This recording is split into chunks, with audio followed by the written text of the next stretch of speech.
হিন্দু ধর্মগ্রন্থ তথা অষ্টাদশ পুরাণ থেকে আমরা জানতে পারি যে যখনই এই পৃথিবীতে অধর্মের পরিমাণ বেড়ে যায় তখনই ভগবান বিষ্ণু অবতার রূপে আবির্ভূত হয়ে ধর্মকে রক্ষা করে। এই কলিযুগের সময় যখন শেষ হয়ে যাবে, অর্থাৎ কলিযুগ যখন পাপের ঘোড়া পূর্ণ করে ফেলবে, তখনই ভগবান বিষ্ণু কল্কি অবতারে অবতীর্ণ হয়ে অধর্মের বিনাশ ঘটিয়ে সত্যযুগের সূচনা করবে। কিন্তু তবুও বহু মানুষের মনে প্রশ্ন জাগে যে কলিযুগের পরে যুগ কেমন হতে চলেছে। বন্ধুরা, আপনারা তো জানেন হিন্দু ধর্মগ্রন্থে সময়চক্রকে 4 ভাগে ভাগ করা হয়েছে। প্রথম হলো সত্যযুগ, দ্বিতীয় হলো ত্রেতা যুগ, তৃতীয় হলো দ্বাপর এবং চতুর্থ হলো কলিযুগ। বর্তমানে আমরা এখন কলিযুগে অবস্থান করছি।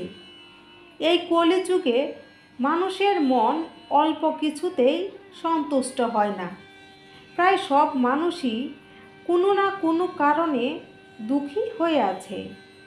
আর ধর্ম কেবলমাত্র 4 ভাগের মধ্যে 1 ভাগই রয়েছে। বর্তমানে চারিদিকে শুধু লোভ, হিংসা, প্রতিশোধ আর ক্রোধই দেখা যায়। কল্কি পুরাণে মানুষকে অভিশাপের সমান মানা হয়েছে।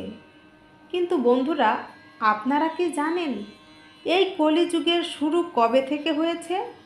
আর এই অভিশপ্ত যুগের শেষ কবেই বা হবে? আর কলিযুগ শেষ হলে কোন যুগ আসবে আর সেই যুগের মানুষ কেমন হবে, এই সব কিছু নিয়ে আলোচনা করা হবে পুরাণের আলোকে আজকের ভিডিওতে।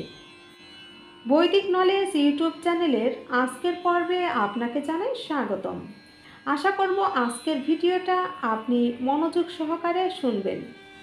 বন্ধুরা, হিন্দু ধর্মের গ্রন্থ অনুযায়ী এখন কলিযুগের 27 চতুর্যুগই চলছে। শ্রীমদ্ ভগবত গীতাতেও এই কথাই বর্ণনা করা হয়েছে। ভাগবত গীতায় বারবার বলা হয়েছে পরিবর্তনই হলো এই সৃষ্টির নিয়ম। যেমন আত্মা এক শরীর থেকে অন্য শরীরে প্রবেশ করে, দিনের পর রাত্রি হয়, এই পরিবর্তনগুলো সৃষ্টিক্রমেই হয়ে থাকে। সেভাবে যুগেরও পরিবর্তন হওয়াটাই স্বাভাবিক এবং সৃষ্টির নিয়ম। আর এই নিয়মকে কেউ কখনো লঙ্ঘন করতে পারে না। বিষ্ণু পুরাণে বর্ণিত আছে যে একবার শ্রীহরি বিষ্ণুকে কেউ জিজ্ঞাসা করলেন, হে প্রভু, এখন তো দ্বাপর যুগ চলছে আর এরপর কলিযুগ আসবে, আর এই নতুন যুগকে মানুষ চিনবে কি করে? এর উত্তরে ভগবান শ্রীহরি বিষ্ণু বললেন, যখন এই পৃথিবীতে পাপের সংখ্যা বেড়ে যাবে তখন বুঝে নিবে কলিযুগের শুরু হয়ে গেছে। কলিযুগের শুরু নারীদের কেশ থেকে হবে। যে কেশকে নারীদের অলংকার মনে করা হয়, কলিযুগে নারীরা সেই কেশ কাটতে শুরু করবে। তখন আর নারীদের লম্বা সুন্দর কেশ দেখা যাবে না। যখন দেখবে পুত্র হয়ে পিতার গায়ে হাত তুলছে, তখন বুঝবে কলিযুগ শুরু হয়ে গেছে। শুধুমাত্র তাই নয়, এমন দেখা যাবে যে সব ঘরে ঘরে কলঙ্ক আর অশান্তি হবে। কেউ মিলেমিশে এক হয়ে থাকতে পারবে না। মানুষ নিজের আপনজনদের হত্যা করবে। তখন বুঝে নিবে কলিযুগ তার চরম সীমায় পৌঁছে গেছে। তখন ত্রিদেব অর্থাৎ ব্রহ্মা, বিষ্ণু ও মহাদেব এক হয়ে এই পাপময়ী কলিযুগকে ধ্বংস করে দিবে। এরপর আবারও এক নতুন যুগের সূচনা হবে। তখন সব কিছু সত্য হবে। হিন্দু ধর্ম শাস্ত্র অনুসারে কলিযুগের সময়সীমা 4,32,000 বর্ষ। এখন কেবলমাত্র কলিযুগের প্রথম চরণ চলছে। কলিযুগের 5000-এর অধিক বয়স সীমা পেরিয়ে গেছে। কলিযুগের আরও লক্ষাধিক বয়স এখনও বাকি আছে। কিন্তু এই কলিযুগের সময় কিভাবে শেষ হবে তার বর্ণনা আমরা ব্রহ্মপুরাণে বিস্তারিত পেয়ে থাকি। ব্রহ্মপুরাণ অনুসারে কলিযুগের শেষের দিকে মানুষের আয়ু 12 বৎসর হয়ে যাবে। এ সময় মানুষের মধ্যে দুশ্চিন্তা বাড়বে।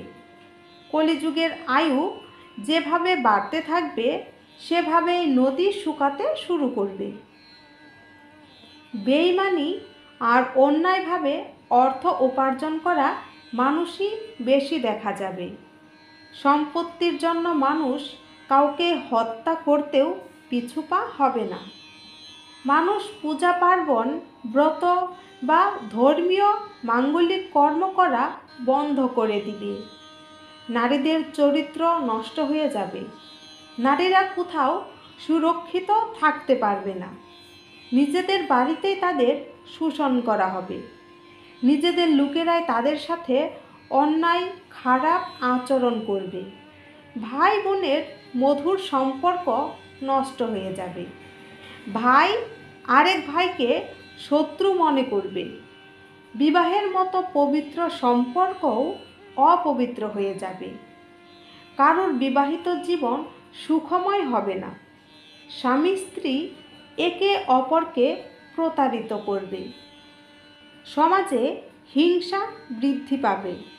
যারা বলবান হবে তাদেরই রাজ চলবে। এ যুগে স্ত্রীরা স্বামীকে অসম্মান করবে, শ্বশুর শাশুড়িকে অপছন্দ করবে।